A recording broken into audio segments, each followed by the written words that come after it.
Pode haver restrição à participação em concurso público de candidato que responde a processo criminal?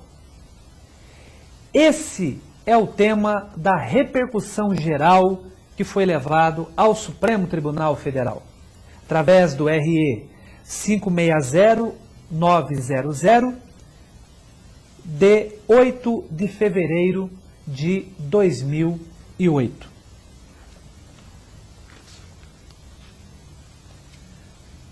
Então, a pergunta é a seguinte: o candidato que está respondendo a um processo criminal pode ser barrado em concurso público? Ou até mesmo ser reprovado em concurso público apenas por estar respondendo a um processo criminal? Vamos abordar o tema da seguinte forma. Eu trouxe uma decisão de um determinado processo que diz o seguinte. Acompanhem comigo. Aqui é um resumo da sentença. Estamos preservando o nome daquele que prestou concurso público apenas para abordarmos de forma concreta esse tema tão espinhoso no direito. É um mandado de segurança. Diz que foi aprovado em todas as etapas do certame para provimento do cargo de guarda municipal, mas foi reprovado na sindicância social, quando apurou-se que respondia a um processo criminal já arquivado em razão do cumprimento das condições impostas na suspensão condicional ofertada nos termos do artigo 89 da Lei 9.099 de 95 e não 8.099 como está na sentença. Então vejam, esse candidato foi reprovado na fase da sindicância social. E por que foi reprovado? Porque aceitou a proposta de suspensão do processo, a chamada sursi processual, ofertado pelo Ministério Público. Vejamos então a dimensão da aceitação dessa proposta. Foi praticado um determinado delito por esta pessoa. O Ministério Público, em vez de oferecer a denúncia, nos termos do artigo 89 da Lei 9.099 de 95, oferece o benefício do sursi processual, suspendendo o processo de 2 a 4 anos. Essa proposta foi aceita pelo então candidato. O oferecimento da suspensão do processo pelo Ministério Público é justamente para que o processo criminal não continue, para que o mérito da ação penal não se discuta. É uma chance que é dada ao agente do fato, que se transforma em acusado, para que ele, num período de 2 a 4 anos, tendo bom comportamento, não praticando nenhum delito, ao final o processo seja arquivado.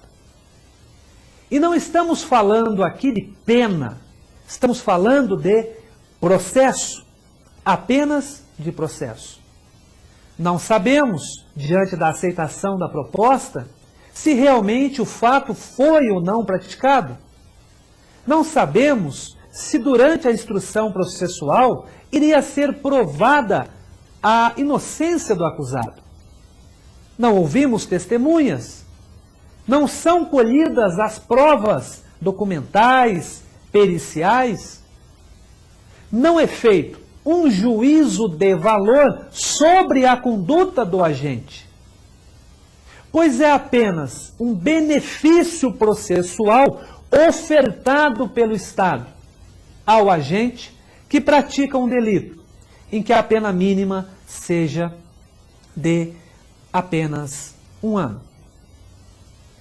Esse tema gerou o que nós chamamos de repercussão geral no Supremo Tribunal Federal.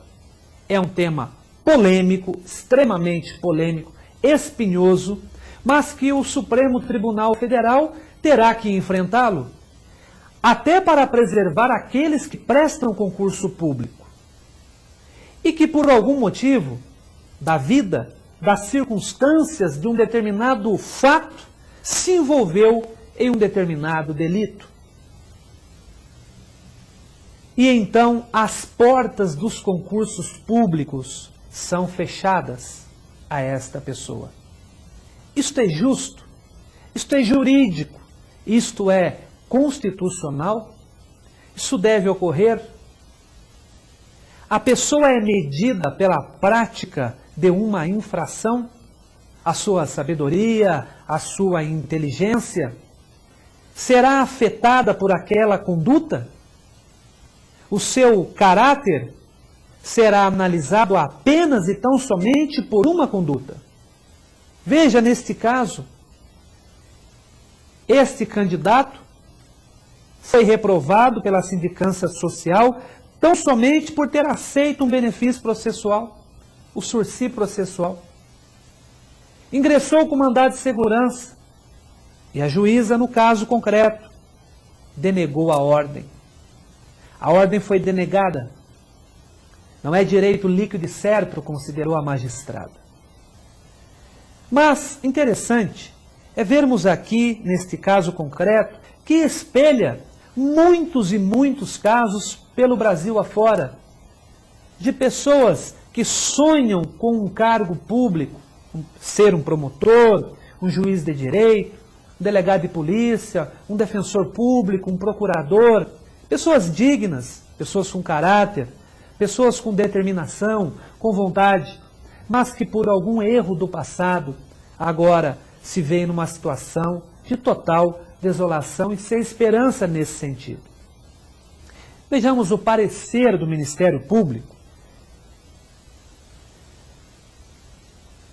Na sentença diz o seguinte: o ilustre representante do Ministério Público, registrando que a aptidão do candidato, ora impetrante, ao cargo pretendido, poderá ser auferida durante o difícil curso de formação, bem como no decorrer do estágio probatório, existindo, portanto, meios legais à disposição do município, caso se comprove a mera suspeita levantada na fase de investigação social. Doutores, o Ministério Público andou muito bem. Andou muito bem. Opinou pela concessão da segurança. Deu ainda uma dica de como isto poderá acontecer. Existe o curso de formação, que é um curso difícil. Há ainda o período do estágio probatório previsto na Constituição Federal. Por que não dar esta chance ao candidato de demonstrar que, apesar daquele fato ocorrido durante a sua trajetória de vida, ele tem condições psicológicas, ele tem condições mentais de ocupar determinado cargo? E de que aquele fato é um fato isolado em sua vida, não é de sua natureza a prática delituosa.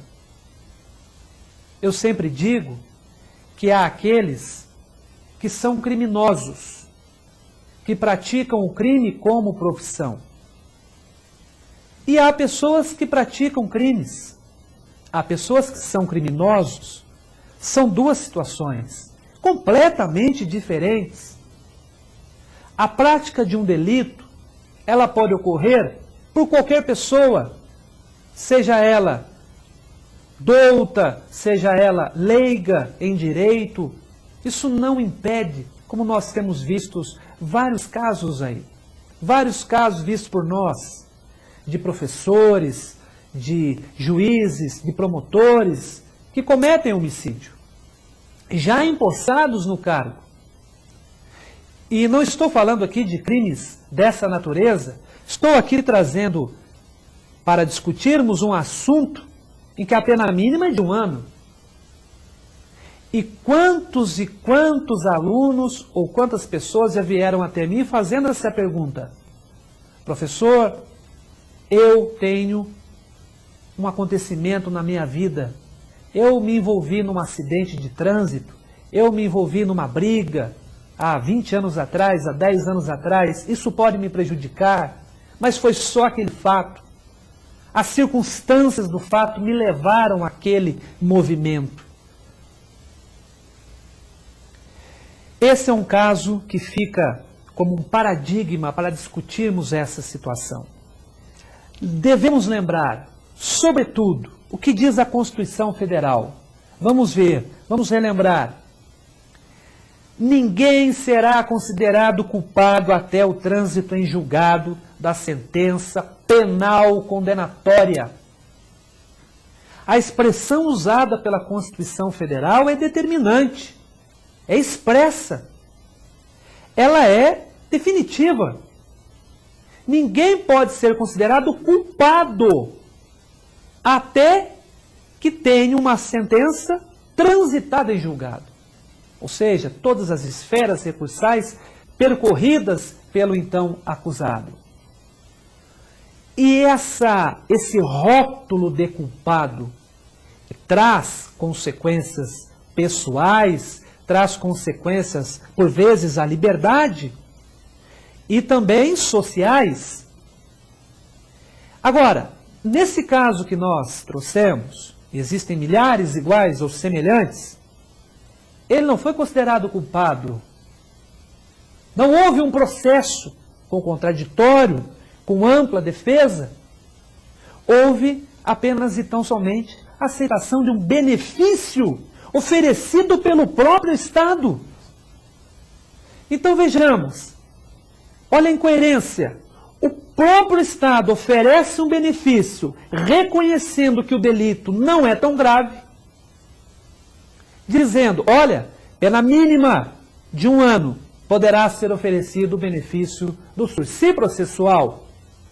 E então, o então acusado desavisadamente aceita o benefício, mal sabendo que aquele benefício poderá prejudicá-lo caso ele queira ingressar em algum cargo público em que vá ser pesquisada a sua vida privada, a sua vida pública.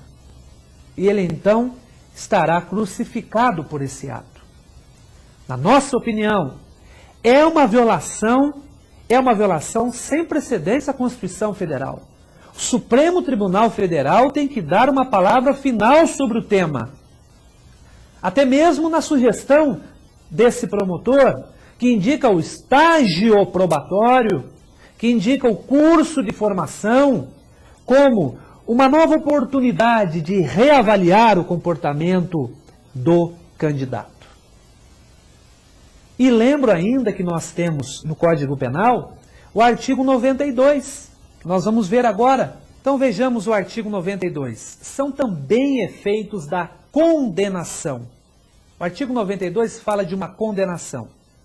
A perda de cargo, função pública ou mandato. Letra A. Quando aplicada a pena privativa de liberdade por tempo igual ou superior a 1 ano, nos crimes praticados com abuso de poder ou violação de dever para com a administração pública. E letra B.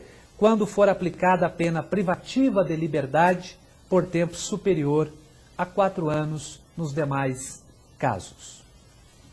Portanto, o artigo 92 fala em perda de cargo ou função pública. Quando o funcionário público, em 2 situações, praticar crimes relativos à administração pública ou de outra natureza na letra B. Se for relacionado com a administração pública, a pena mínima igual ou superior a 1 ano.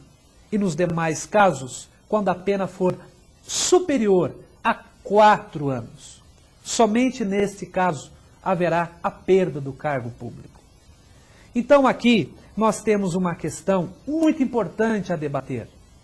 A questão dos antecedentes criminais para impedir ou até mesmo para afastar alguém de um cargo público tão sonhado tão estudado.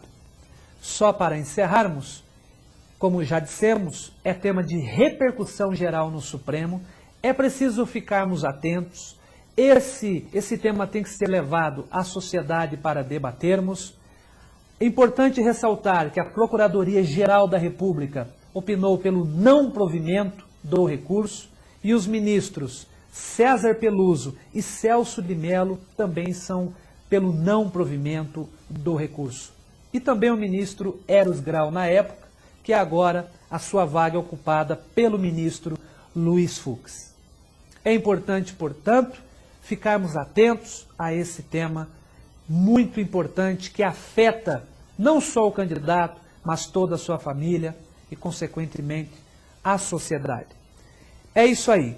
JUS 15, transformando informação em conhecimento.